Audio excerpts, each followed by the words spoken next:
question. Do changing seasons affect your brain? Let's get into some season change. I mean, we're gonna filter this through, of course, so many years. I mean, we're so old. Some of us older than others. Ha. By the time you're listening to as this, of recently, I'm 41. Oh man, I'm not that old. But we both lived through many a season change, Rhett. And even out here in LA, things are different. I don't know how seasons work out here. I think maybe we can talk about that too. That is actually what got me interested in talking about this. What got me interested was that it finally got a little cooler here. So I'm like, is it a season? Yes and no, I think is the answer to the question. So yeah, we're gonna talk about that, about what it was like in North Carolina and what it's like here. And also get into some of the science around what the seasons do to your brain, because they do some things to your brain. They're for real, they do. You've got stacks of notes based on I love notes. reams of readings that you've done. I love stacks. I just searched notes. I searched my own psyche for my experience with fall. Fall is upon us. Some of you listening are deep in the depths of fall. Some of you are in parts of the world where it's, I don't know, it could be spring. That could happen. Well, that would be all the people in the Southern Hemisphere. Right. Yeah. And we're not gonna leave you out because we're gonna talk about seasons changing in general. We're actually gonna talk about the tilt of the earth, which is the reason for the season. You wanna be technical about it. The reason for the season okay, Rhett. is the tilt of the earth. Calm down, buddy. It's fascinating. Calm down, you getting tilted. But before we do that, I wanna talk to you about something that happened yesterday while we were on a short trip. We had a meeting. You can tell him what the meeting is. Just give him a little window into our professional lives, man. All right. Don't be shy. I don't like that thing where it's like, we're working on a secret project. First of all, it's not a secret. It is. Well, hold on. You know what? This is why you can't go solo. just so you know, because you would totally crash and burn. You would say something. You would say something. It would be no. I wouldn't be here to keep you from saying it. Well, and maybe it would be provocative. Maybe it would be like a Howard Stern thing, and then you'd take off and have this incredible career. Whereas you'll never know what he's gonna say next. What we're doing professionally is not provocative. I mean, it's just. But it is secret. What I'm saying is that we can say that we went to a meeting at a place that makes decisions about what they want on their particular channel. We went to a TV meeting, yes. This is not the first or the last time that we've done it. And on the way to the meeting. TV network meetings, man, they're fun. And on the way to the meeting. Hey, get to know us, look at us.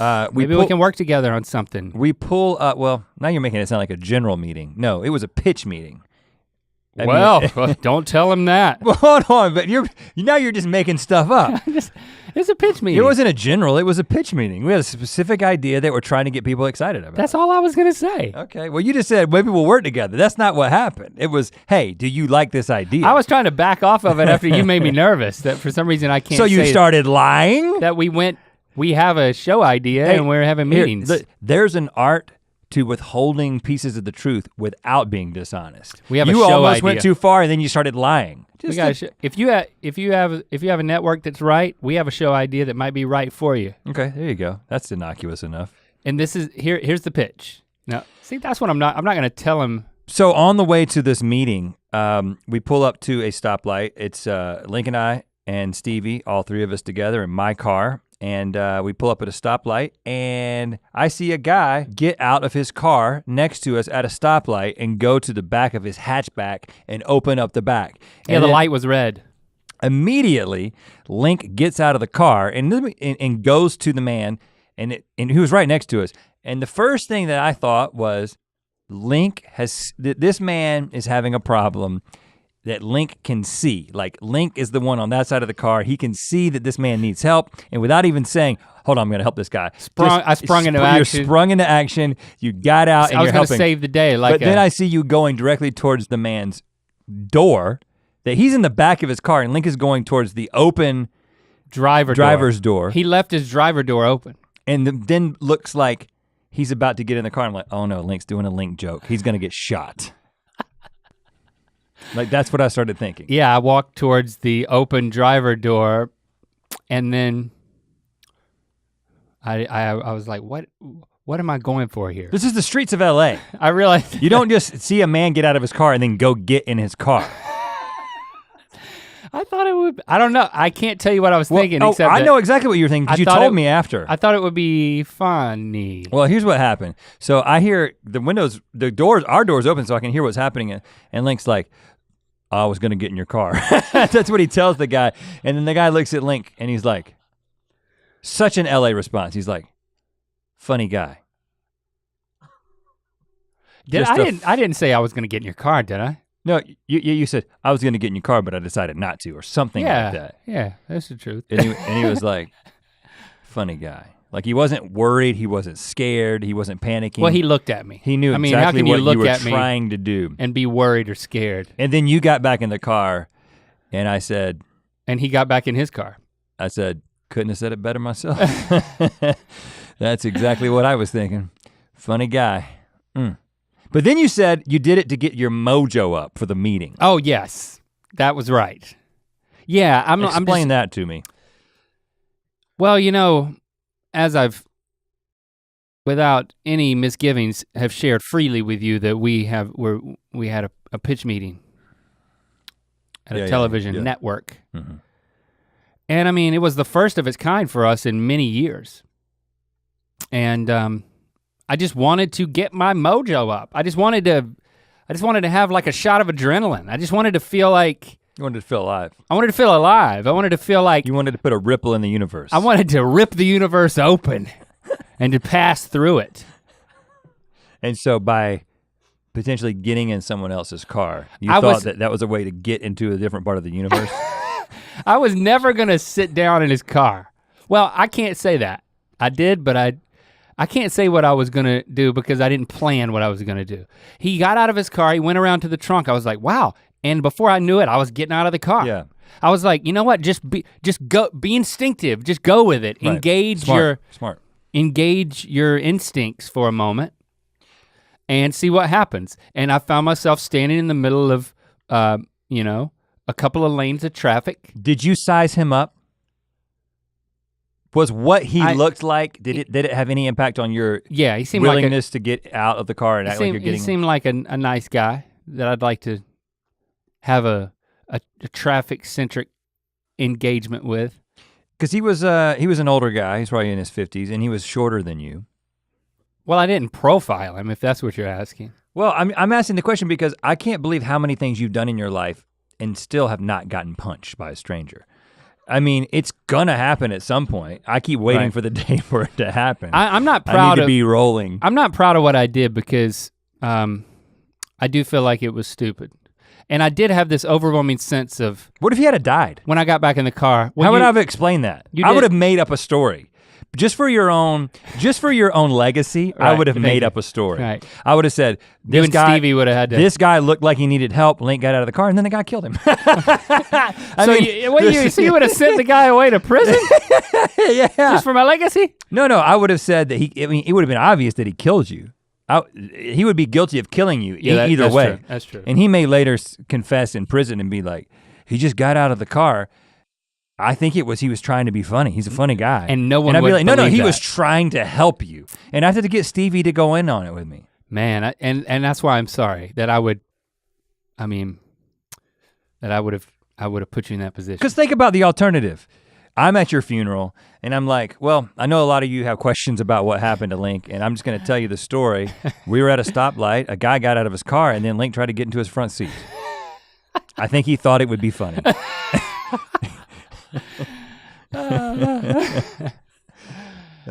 Incidentally, this is the pitch. This is the show that we then went in. I was like, all right, a guy stops at a stoplight. It's a reality show. It's a prank show where you wait for people to get out of their cars and then you get into their cars. I want to grab life by the ball sack, man. And I just want to see where it swings. Yeah, but he didn't have one of those hanging from the back of his truck. It was just a hatchback. Grab life by the ball sack, see where it swings. And sometimes you get hung out to dry. And that's what happened. You know what? And I regret it. Yeah, but the thing is I got back in the car and I was like, I'm 40 years old. What am I doing? To take your analogy all the way, going around grabbing things by the ball sack is a great way to get punched. That's all I gotta say. Like you go up to just a bull and grab it by the ball sack, you're gonna get bucked, man. That's what happens. Bucked, I'm not riding it. No, you're gonna get kicked. Kicked. You know what I'm saying? You gotta be careful about grabbing the universe's ball sack. I just wanted to get pumped up, man. I mean, some people, they do some calisthenics backstage before they burst out through that curtain of life. I honestly, it was so impulsive. I thought that being impulsive would be something good for the meeting. But you didn't carry that into the meeting.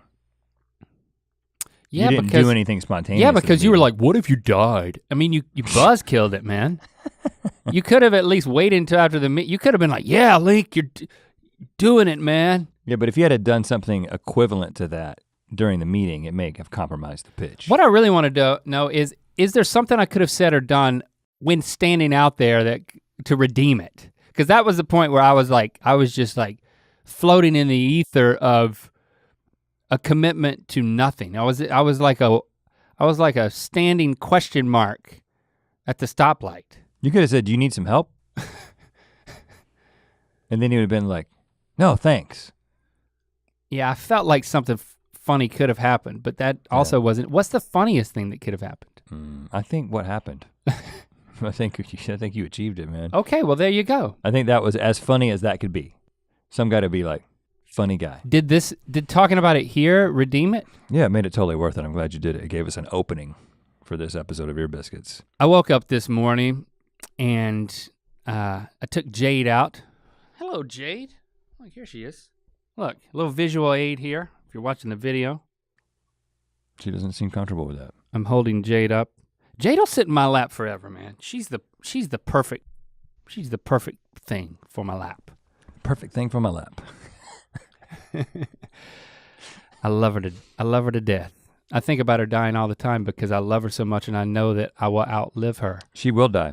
She will die before you, unless you die prematurely. Which could happen, from but doing I something plan stupid. to outlive her. So I try to prepare my heart for when she's gone and appreciate every moment I have with her. Like right now. Why don't you just get her cloned, man? I took her out I will. That's a good idea. It's getting cheaper and cheaper by the day. I mean, seriously, you can get the same exact dog. Dogclone.com/ear. The soul actually transfers to the clone. That's the cool thing about it. That is cool. Yeah, the soul of the dog will actually be transmuted. That was gonna be my first question, so I'm glad you preemptively answered it. I was taking her out to use the bathroom and I was like, man, woo, it's a little bit, a little bit nipply out here. Yep. It's like what?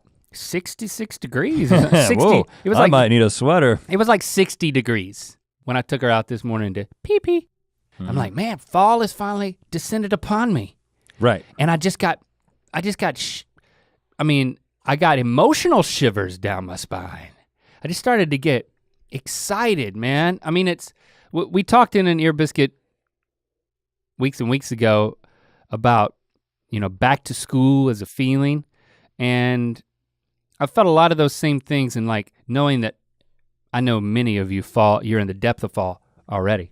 The depth of your fall. Or you're on the opposite side of the hemisphere and you're waiting for it. But I got this excitement bug, man. Whoo, I got bit by it. I'm like, yes. I started immediately thinking about my sweaters and my jackets.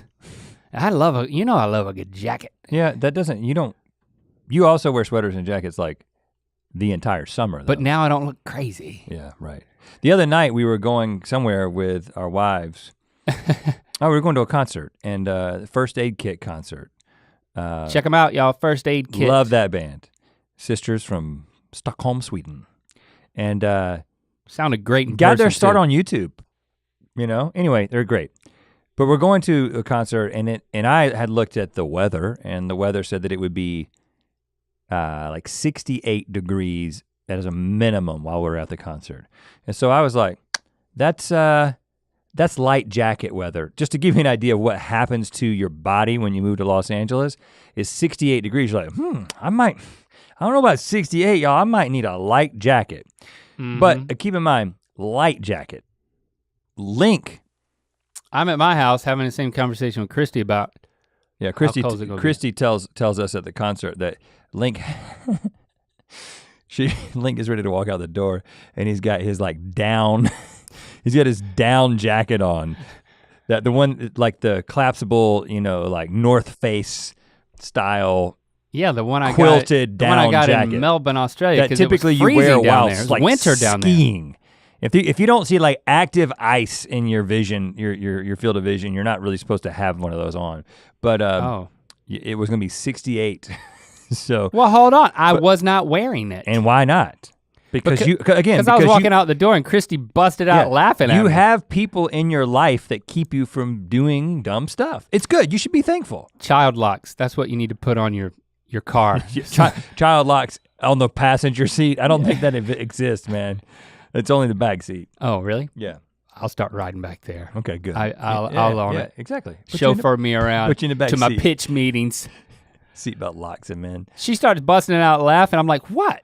I was like, we just looked up the weather. It's gonna be like, it's there. I didn't start with a 7. It started with a 6. Right. And like I said, I mean, I did have a light jacket on, which I already think that to the majority of the people listening, to hear that it's gonna be 68 degrees and say that you need a jacket is already crazy town, because 68 is like a setting that some people have their home on. You know what I'm saying? Like, yeah. My mom probably has it on 68 during the summer in the house. She's not wearing a jacket. Well, after Christy busted out laughing, I was like, okay, I guess you're right. And then I took it off. And I didn't bring a jacket at all. Yeah, but then you bought a sweatshirt at the concert. And I put it on immediately. Yeah, and my wife, like a super fan. My wife bought the same sweatshirt. Now you guys can't be together anymore because you might end up wear first aid kit sweatshirts, which would be weird because people think it's like, means you're like a med person. Like we're the two medics. Me and Jesse are the two medics. Oh, that guy's got a first aid kit in his sweater. So does she. Oh, they're a together. team. They're together. Where's the ambulance? They hold both ends of the cot. What's the cot called? The stretcher. The stretcher. But they sleep on cots. They sleep on cots. It's a mobile thing. Why don't they just sleep on the stretcher? But I think the point is that when you're in Los Angeles, you have, now we're gonna talk about whether or not there are seasons or not and what constitutes a season. But we have much less pronounced seasons than we did in North Carolina. What do you remember from back when we like experienced like, oh, the colors of leaves changing, and to me, what stands out for you? To me, the most. It's your favorite season, right? Yeah, fall is my favorite season, which is interesting based on what the research says about how the fall and the winter make you feel for most people, which we'll get into. But it's always, I've always gotten this very like nostalgic sort of almost excitement when I feel the weather getting colder again. Now, I also feel like I get that again as it gets warmer. I feel like the transition is what I'm excited about because I like change. New. You like newness. But there was always something about it getting cold at a time when it was like, oh, it's my birthday, and then it's Thanksgiving and Christmas, and I'm in school. And again, I liked school. I didn't like the schooling part, but I liked the whole idea of school and friends and everything, even if I wasn't even willing to admit it to myself. But for me, the sort of the definitive sign was that first frost, which is something that we do not get out here. So all of a sudden, one morning you'd be up, you'd be going outside to get in the car to go to school, and then my parents' entire lawn, and of course the neighbor's lawn, and then the grass across the street would all be covered in ice, a layer of like frost. That would be gone as soon as the sun hits it. It like melts within minutes. But it kind of like crunches a little bit as you walk to the car on that centipede grass that was in my front yard. And there were those very specific physical signs. I mean, the changing of the leaves is one thing. You know, I'm excited about, we will have already been there when you're listening to this, but we haven't yet left for North Carolina to do the concert. But I am excited about hopefully seeing some leaves. I think changing colors. I think I might pick up a handful of leaves and just like crunch them up and deeply breathe. Don't bring them back to California though. That's like a violation of some sort of interstate thing. That sounds like a customs thing. Doesn't happen state to state. Yeah. Nope. California customs, man. They don't like you to bring in vegetation. I might eat They'll stop you at the border if you have a cactus. I might eat a leaf just to feel the crunch in my mouth. Better be careful. Some are poisonous. I'll spit it out. You'll just chew it like tobacco. I mean leaf piles, man. Of course, you know I was avid in the lawn care in my high school days. Yeah. And man, when those there would be the 3-week period, I think, where the leaves would just dump. And my papa got this thing behind his lawnmower, which is the lawnmower I used, and it was a trailer with a big leaf catcher on it, and it had a big rotating thing that like brushed all the leaves up inside of it. And I could make huge piles of leaves on the side of the road for like the town to come pick up. And you just run, I mean, as a youngster, I'd run and jump in those things, man. There'd always be dog sitting there.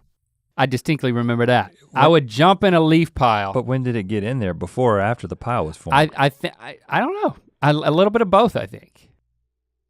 I've been in a lot of leaf piles. I've never seen any. Really?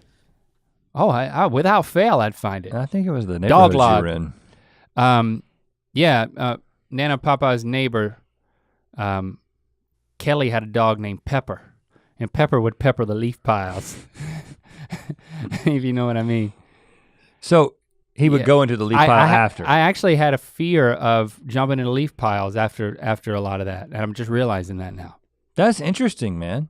I've never heard anybody talk about that specific concern. It might have been one of those things that just happened one once, time, now I can't jump in a leaf pile without thinking about sinking into some steamy hot pepper log. Yeah, it's like it's permeated all of your leaf memories. But I still love it. Yeah, we don't get a lot of that. I'll tell you something else. Remember the exhilaration of going to the high school football games? Oh yeah. And it was getting cold, and you'd sit on those bleachers, and it was like, okay, you know, that was the moment, man. You're like, you're walking through, and you see, you know, who everybody's there, and like, you like this girl, but you don't want to talk to her, so you're talking to your friends about her, and it's all the drama. And no one watches a football game because our football team was absolutely horrible. I mean, I never once made sense of anything that was happening on the football field. We actually got a little bit better while we were there, and then they got good after we left. That's right. But they got really good after we our left. high school football team was in Sports Illustrated for the longest losing streak of any high school team in like the I think the 80s, the 80s and maybe the early 90s. I mean, we were absolutely awful. But yeah, and again, I think for me, it has to do with my association with school and sort of like the social. I was really into just, what is it gonna be this year? Like, right. What are me and my friends gonna do? But it's different than the back to school hope, because by that point you were already in it. You were in it, and it was you were in drama mode. It was like, oh, what's going on? Like who's mad at who, and this, that, and the other. So I've been talking with Locke about, you know, him being back in school and being in high school, and we were talking about it last night, and I was like, just asking him about different aspects of the day. And I remember asking him about 8th grade and like the way that the kids ate lunch. He would talk to me about, well, at lunch the day I did this, and then we played a little basketball, and I was like, none of this is really computing with, based on the understanding that I have of how lunch went. Mm-hmm. And all of the lunch eating in California schools, or at least in Southern California schools, is done outside, okay? So like the food is served out of windows that are outside. They're up under like some awnings, so there's some shelter just in case there's like the 1 in 100 chance it might be raining. Mm-hmm. But then the seats are outside. Yeah. And a lot of lockers are outside. And then the classrooms you enter in from the outside in a lot of classrooms. And then even if you don't, the buildings are separate. And so you have to go outside. And I was telling Locke, I was like, you know, the funny thing is like, he's like, you guys ate inside? I was like, of course. In fact, in North Carolina at Harnett Central High School, we would go into school at 8 o'clock and I would not go outside again until 3 o'clock. Why did I need to go outside? There was no reason to go outside. No. And it blew his mind that I was inside all day. And I was like, well, the reason we were inside all the day is because it's either really, really hot, it's either really cold, there's bugs. All these things don't really happen here. It does get really, really hot here. But that's why fall was such a special time. Yeah, and that's what got me thinking about it. It was that transition period where it's like, oh, the mosquitoes are gone. You might want to do a little camping. Right. You know, go out to Jordan Lake, do a little camping. And it just made me think, what has it done to us? We've been out here 8 years now. What has it done to us psychologically being in a place that doesn't really have seasons? Because we certainly pine for it. Yeah. And are we being damaged by it? Okay, well, what I found is pretty interesting. Hit me with it. This is what typically happens in the fall-winter shift. The change of the seasons into fall and into winter. Most people experience, or there's a mood shift that takes place. Mood shift, we're talking emotions here? Yeah, and so HuffPo interviewed Catherine Rocklin, I may not be saying her last name right, from the University of Pittsburgh. Who cares? You did your best. That's right, and mood shift well, she might care. during the fall and winter often includes less energy, feeling less social, losing interest in favorite activities, craving carbs, and changes in sleep. Mm-hmm. And there's, I know that they probably have done more thorough research on this, but I don't know necessarily the adaptive reasons for why these things happen. But the reason that it happens is the changes in the amount of light, the amount of sunlight that you are experiencing, the length of the day. Your body is responding to the length of the day. So that got me thinking, so it's not just the temperature change, it's about the length of the day. Now, Los Angeles and Fuquay-Varina are within 1.5 degrees in latitude. So they're very close, we're pretty close. Mm-hmm. So from a length of day shift, right. We're actually experiencing about the same length of day that we did when we were in North Carolina. So we may not be feeling and seeing all these indications of seasons changing, but in reality, the days are getting shorter, and so we are susceptible to these same things that can kind of send you into these places in terms of your mood. And there was another study, one study that was done that kind of zeroed in on serotonin, showed that people produce less serotonin, which is one of the hormones that regulates mood and contributes to your feelings of well-being and happiness in the winter months. So the shorter days can actually bring that down. So there's, hormonal things that are happening in your body that can literally make you feel worse, make you feel, it's called seasonal depression. It's something that happens to a lot of people. And that's, I would think that'd be more associated with winter than with fall. Well, I mean, once you've made it through the transition. Well, it's all constantly changing. I mean, fall Sure. is just a little bit less light than winter, and winter is the peak of less light. So, and then as you started coming out of that, it all starts reversing in the spring. Can't trick or treat until it gets dark, though. So, count your blessings. It's all for that. But so I thought that LA doesn't have seasons. I mean, yeah, of course, it, like you said, you went out this morning and it felt a little cooler, and it does, and it has been really, really hot. So it does, there is a fluctuation in temperature, but there's not all those indications. Well, Adrian Cudler wrote for Curbed, said that LA actually has 5 seasons. What?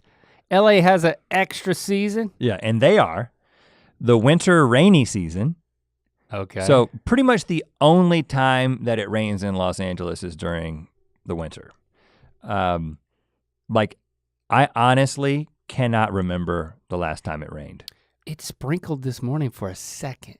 Okay. I saw it happen. But up until but then. It did not, but I wouldn't even call that rain. But up until then, it's been since before summer started that I have seen I don't remember drop of rain in actual Los rain. Angeles. Yeah. So there's the winter rainy season. Specifically. There's the spring. There is a spring, and that's sort of what people who aren't from Los Angeles think of when they think of Los Angeles, which is like 72 and sunny. That's spring. That's classic LA weather. But then there's that weird thing, the gloomy early summer, like the June gloom, Yeah. which we experienced. I remember the first year I experienced that, and I was like, it never rains, but it's always cloudy. Is that smog? And no, it's like the marine layer, and there's some weird thing that happens with the weather systems where there's just cloud cover that is. I thought the smog was trapped because of the heat, and that's what June gloom was. I didn't know it was marine layer. Well, it's a combination of both, but you're not. I mean, smog doesn't get to a place where it blocks out the sun. Right. It's not. We're not in Beijing. I mean, this is. They have 5 seasons in China too, by the way. They have summer and then they have late summer. Oh. Is this like knowledge that you have from Lily being there?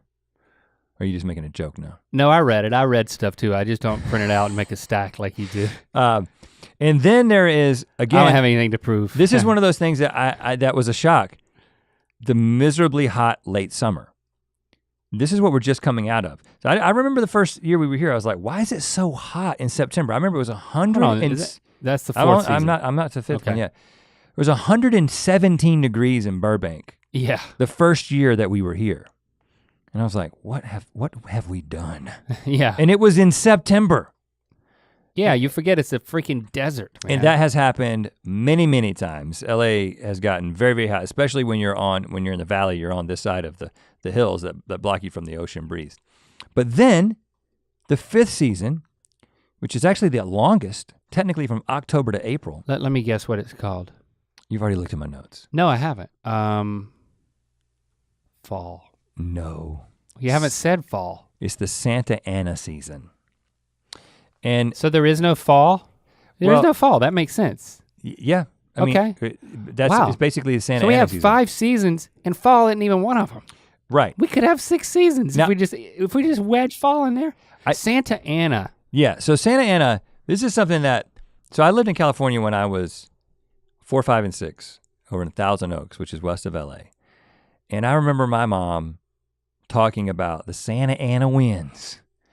Oh, the Santa Ana winds are coming again. And it was like this iconic thing. And it actually is this, if you just do a little Googling around Santa Ana winds, there are all these pop culture references to it. It's been in songs, it's been in movies. There's a lot of folklore kind of around it. It's, over 100 years, people have been sort of observing these things, calling it that. Leprechauns? There's no leprechauns. There's all this, people believe things about the Santa Ana winds and what they bring. But let's say what they are before we say what. Okay. So I'm gonna give you again, this is, Adrian wrote this in this Curbed article, and this is exactly how he described it. And this is technically what is happening. Okay. And from a practical standpoint, in the next couple of weeks, we will be at home in the middle of the night, and there will be a howling wind that makes you think that your roof is going to come off in the middle of the night, and crap gets blown all over the place.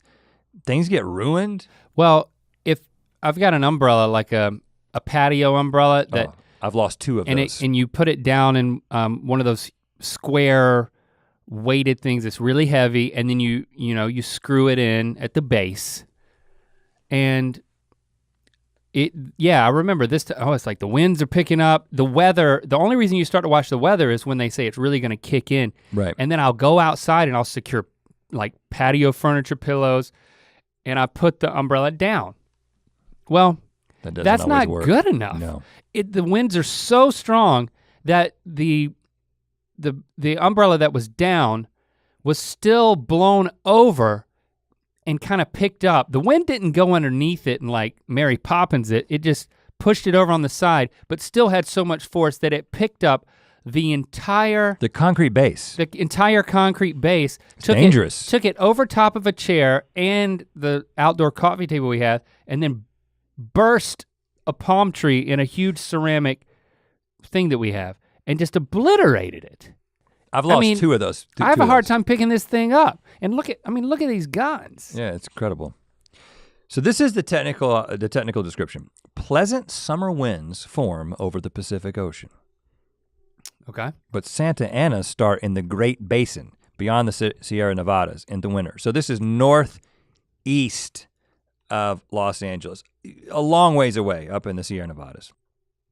They form up there in the winter when the air is cold and the jet stream leaves behind high pressure systems which spin clockwise, cold and dense, until the heavy air starts to slide down the mountains towards the coast.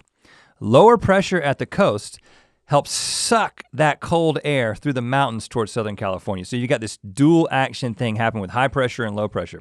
And as it cascades down towards the Los Angeles basin, the air heats up, dries out, and it speeds up as it snakes its way through narrow passes and canyons, barreling out finally in the flats, blowing 110 miles per hour, and sometimes on 110 degrees. Some days 110 degrees. So you've got wind that's hot and fast, and it is mind-blowing to experience. I remember as a kid, my brother and I It's like wolves howling. would put on our biggest jackets and like hold our jackets open and lean against the wind. Squirrel suit it? Yeah, and just full weight, just like leaning into the Santa Ana winds. And it's just like cultural, it defines Los Angeles in a lot of ways for an extended period of time. It'll blow the water out of your pool, man. Yeah, well, maybe a little bit. I mean, the top of it.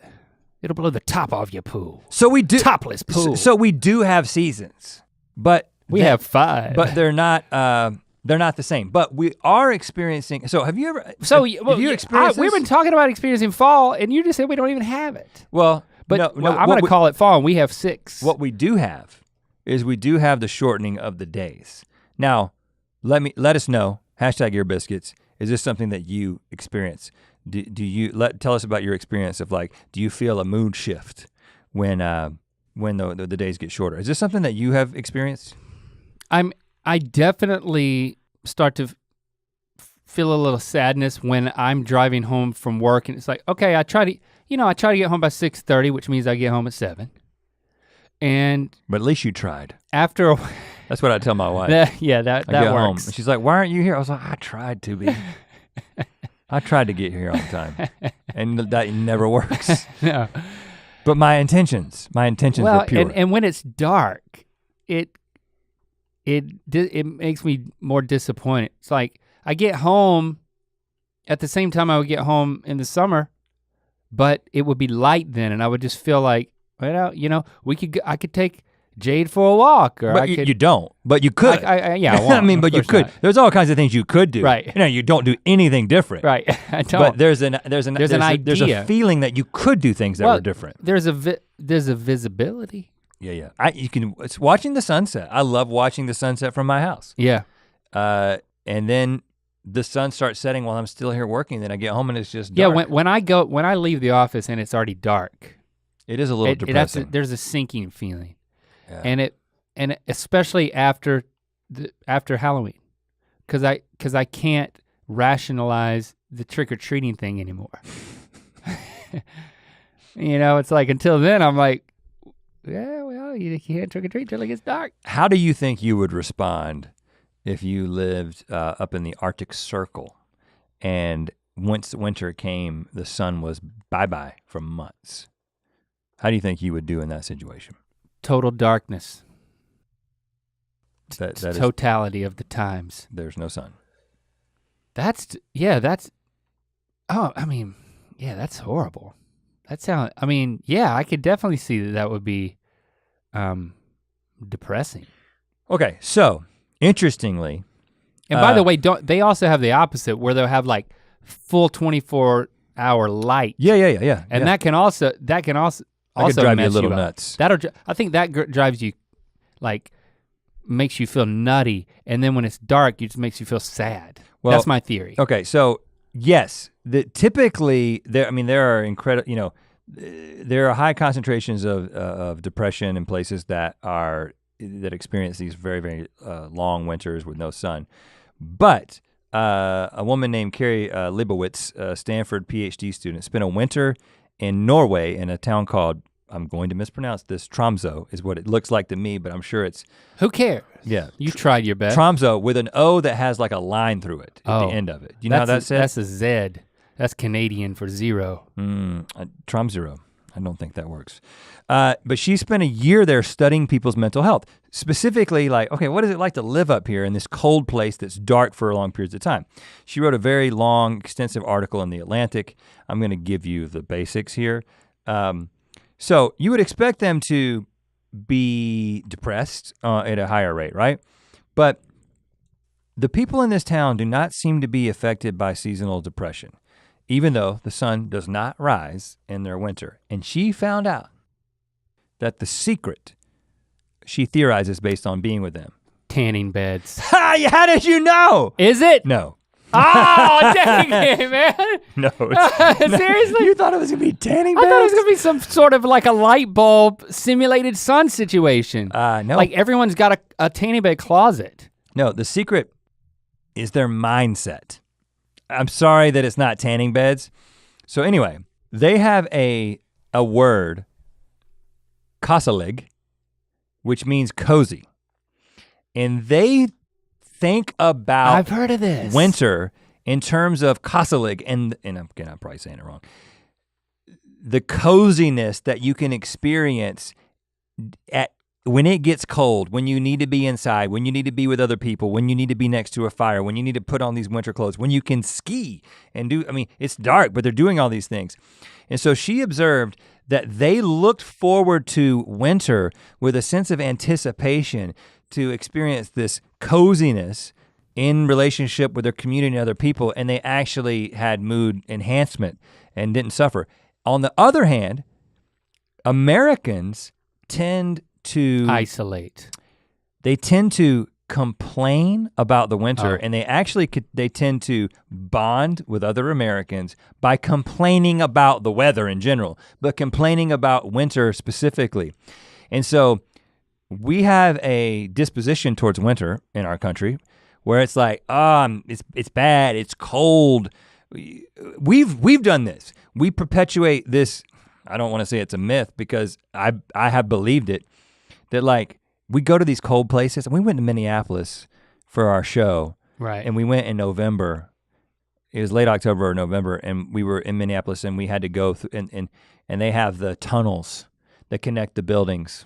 So you don't ever have to go outside. And the sealed bridges. But I can't remember what they're called. But the way we talked about it was like, we had to go into hell for a limited period of time until we get back to the wonderful, perfectly warm Los Angeles. But it's all about mindset. If you can go through something that is very, this applies with anything, but super extreme experience if you take this mindset, and they take this anticipation of kasalig into the winter, and it has this effect where they're happy. They've created an experience of coziness that then, as a community, they look forward to it. Because even the translation of the word cozy is something. Oh, that's so inviting. Oh, cozy. You know, I want to wrap up with that. It's marketing. It's like, it's social marketing, right? To say, hey, it's getting to be cozy time. These are the activities and the mindsets that we have at this time. And it seems to me you're describing an elongated holiday.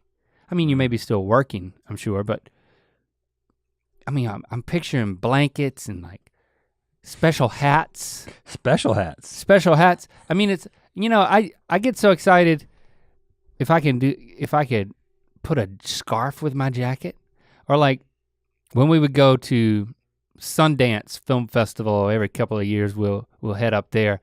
And I bought those huge freaking boots. Yeah. And I want to go back just to wear the boots. Because you don't have an opportunity to wear the boots. Because it's so cozy. And it's like, I can't do it here. Like, and honestly, I might try to wear them to a concert in a couple of weeks, but that'd be a bit ridiculous. In skiing, I absolutely love skiing. Yeah, but they can ski at any time. It's not, they don't. I don't think so. They don't have like snow during the middle of the summer. On their big old mountains? I don't know. I don't know. Maybe way up there. I picture them like there's. But I'm talking about for you. Oh, for me.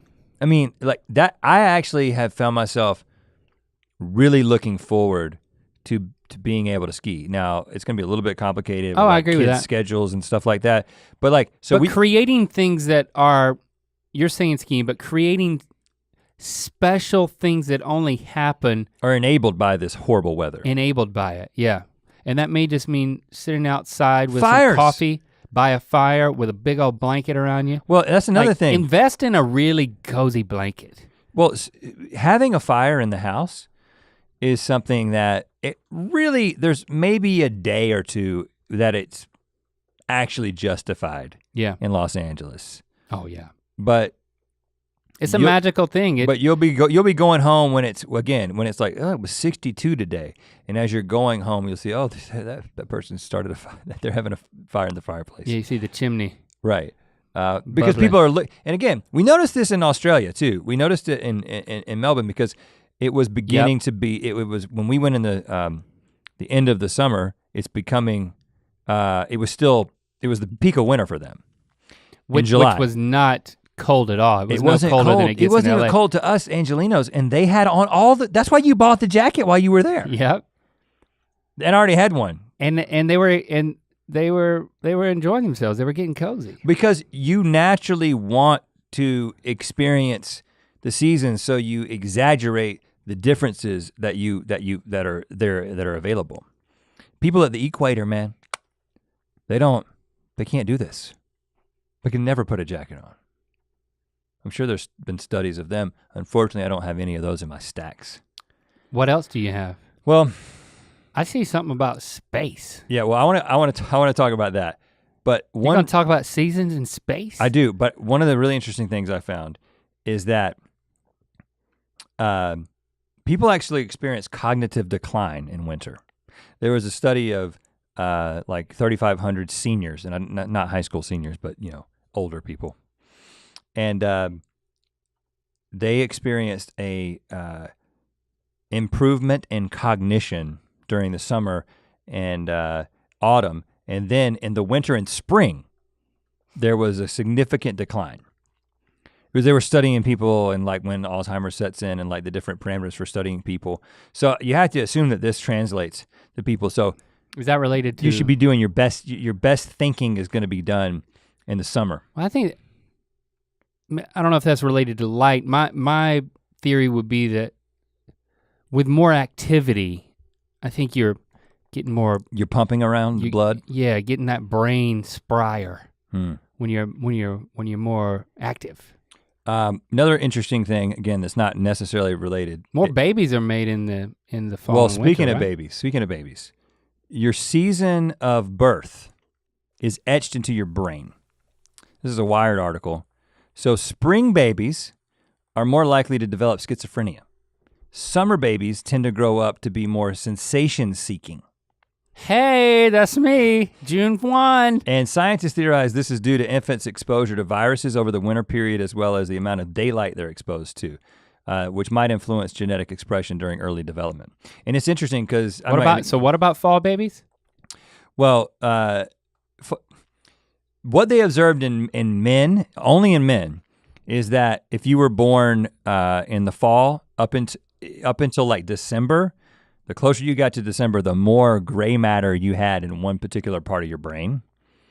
And then if you were on the opposite end of that, going all the way up to June, which is when you were born, you had less gray matter. But it wasn't like a cognitive thing. It wasn't like, oh, one's smarter. It actually contributed to something else that sounds like your brain is mushier.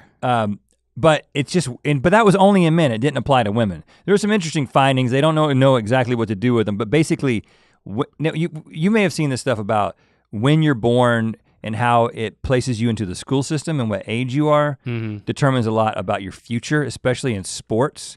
Yeah, I think it was a documentary I watched that was about like every kid who, like all the hockey players in the NHL, like most of them were born in like, I don't know what the month is, but it's based on when they got into rec league hockey in Canada based on their age. Yeah. And so. But what does that have to do with the seasons? No, I'm saying you know that, but I'm saying it isn't just that. That's a very practical thing. I'm saying biologically, you're affected by the month that you were born in, the season that you were born in. Oh gosh, now you're sneezing. You're allergic to these facts. So I'm just saying it was an interesting thing to find out that the season that you're born in actually is etched into your brain in ways that they're discovering more and more about.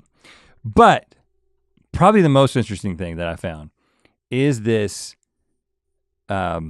space.com, which first of all, space.com is a website, which is something I mean, it seems obvious that it is a website, but I was very happy to discover it and actually sad that I had to be 41 now to find space.com. Is it a good website though? Because I picture like a black website with white writing. You're picturing like a 1998 website. No, it is black with white writing. It is? Of course it is, it's space.com. But it seems like a good website.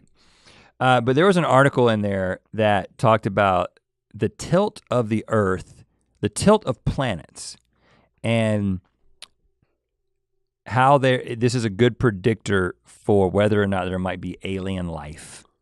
And we actually have the tilt of our Earth to thank for being here. Let me explain why. So there are certain things that happen in the history of a planet that end up causing a tilt. And it's usually something about the way it was formed or some sort of event that something crashed into it or whatever.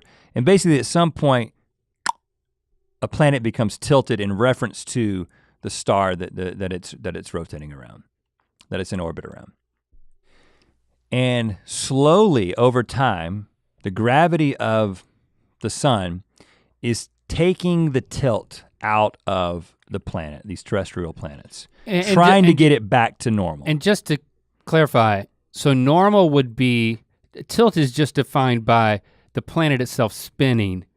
And so it's spinning on an axis that is not perpendicular to the sun that is orbiting around? Yeah, well, just I don't want to get into like the fact that it's orbiting and it's not flat and it's let's just simplify it and say this is the sun and this is the planet right here, or this is my mug. So well, I know it's your mug.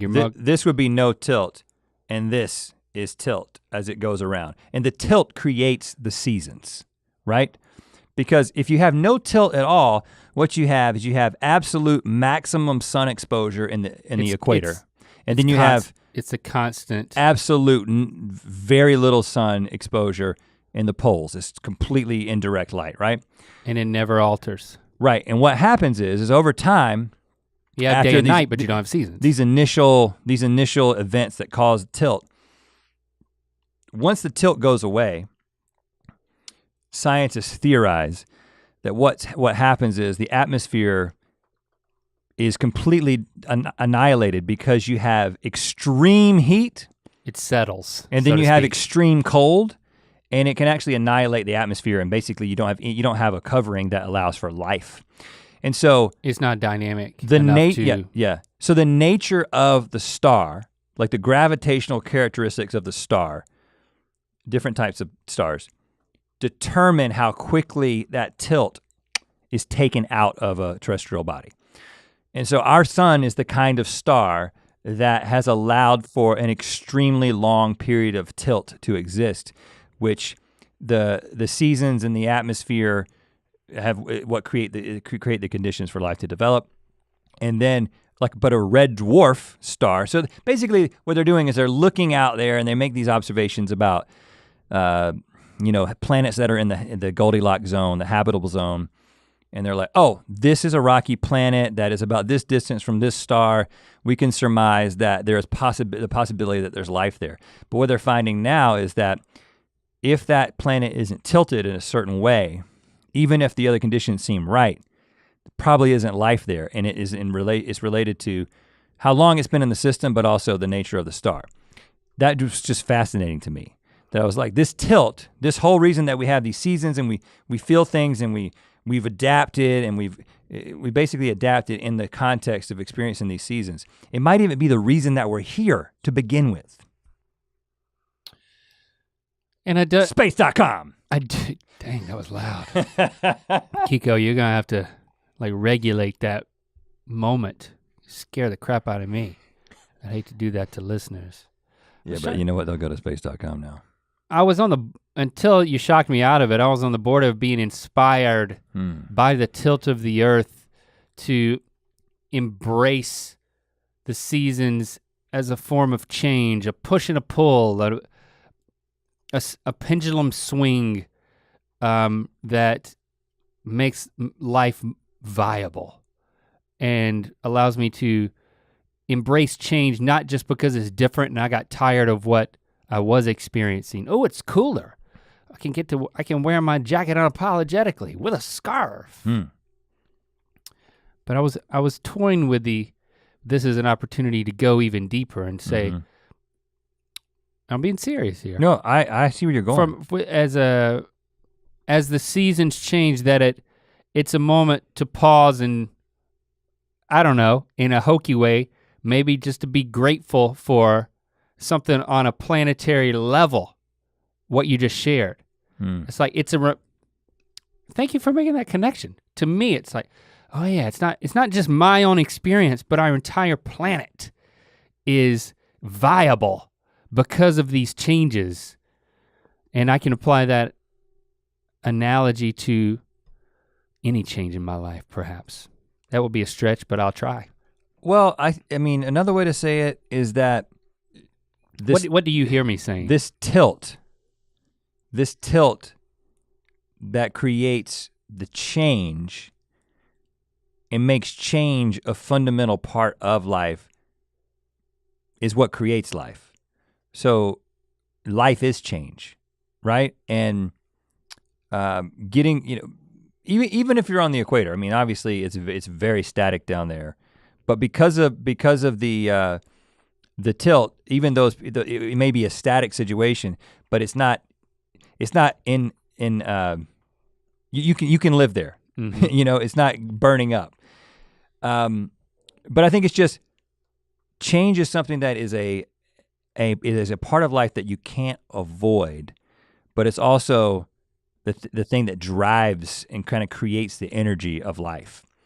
So, but it comes in ways that this change happens. It never happens on your terms. It never happens in the way that you want it to happen. But how you interpret it, to go back to the cozy, I think is a great point of inspiration for me to say, okay, if I find I'm experiencing change, and maybe this is an opportunity for me to find my cozy.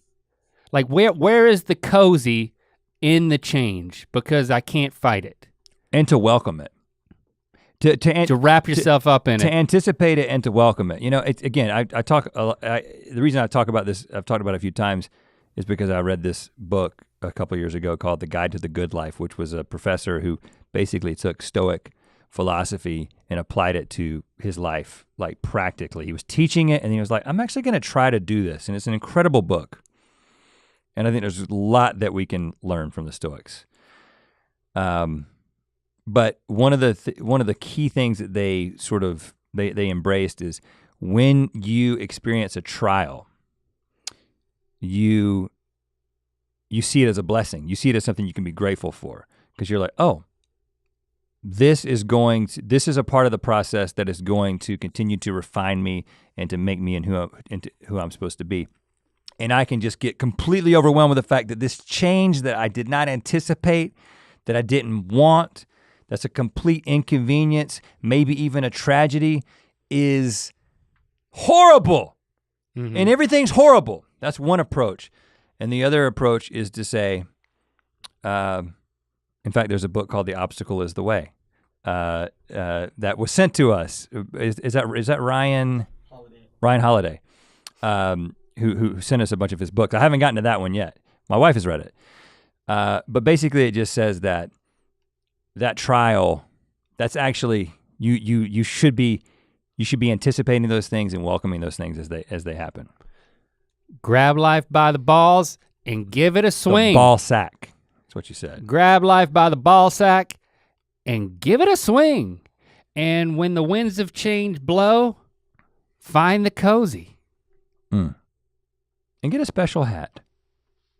Get a special hat. Yeah, everybody should have a special hat. Mythical.store. Oh, wow. That's probably bad timing, I should. Space.com, yeah. Space.com, gave us a partner of Mythical.store. Gave us a turn for the philosophical today. Yeah.